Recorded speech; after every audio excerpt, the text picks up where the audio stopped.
Sa nagapanguna nga balita, nagabisikleta nga lalaki ginlambatan kag ginsulod sa salakyan sa Pavia, Iloilo. Samtang babae ginapayag ginabdakban sang nagpakilala pulis sa amuman nga banwa.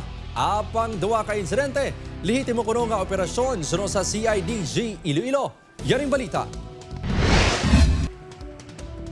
Las 6:25 kagabi, sang napuwag ang pila ka residente sa barangay Cabugao Sur, Pavia, Iloilo. Ini matapos nakabati sang lupok sang pusil.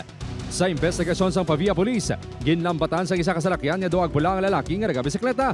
Nagpukutay ang lalaki kag ang mga naglambat sa iya, tubtob na batian ang lupok.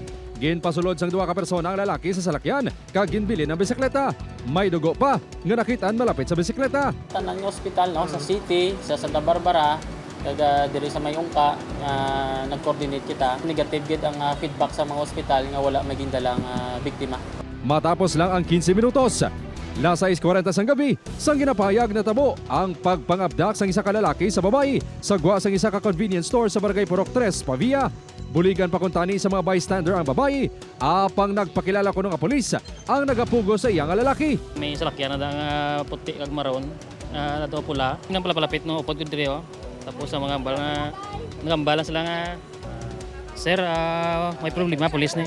Una nga ginpadalman sa Pavia Police nga may kang tanan sa illegal nga droga ang duha ka insidente, bangod anay preso ang duha ka persona bangod sa pagkaimbulbar sa illegal drug trade. Na-subject siya sa bypass sa 2013.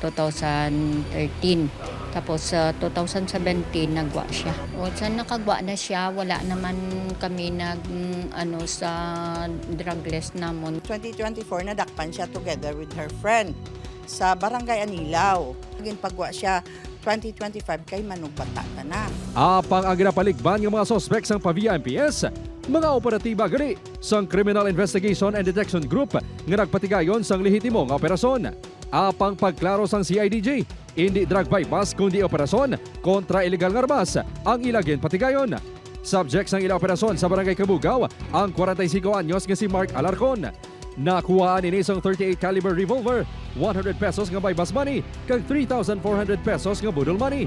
Pagklaro sang CIDG, hindi si Mark ang natiruhan kundi ila personal nga aksidente na pilasan sa DL sang naglupok ang iya nga service firearm. Nag-declare kami nga pulis kami ang senaryo sang nga sa Baklanay, do nagpukutay.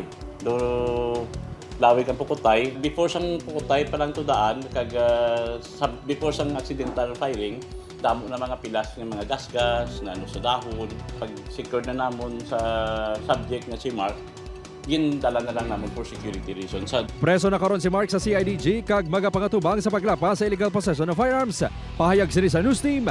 Uya na mo para sa pamilya ko. So, pwede tanimintindihan nilang sorry sa problema nga ginatag na naman. Lakip man sa operasyon sang CIDG si Jean Stephanie Gilliam, ang babae nga ginpasakay sa salakyan sa gilid sang plaza sa Pavia.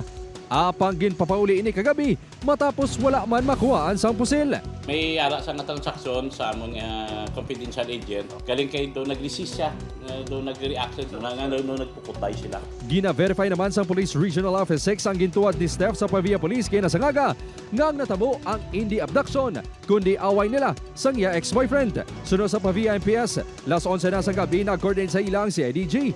Apang depensa sang CIDG, may nagkakaigong koordinasyon sila sa Pavia Police antes ginpatigayon ang operasyon. Upod kay Cirilo Renduque, Kim Salinas, 1 Western Visayas.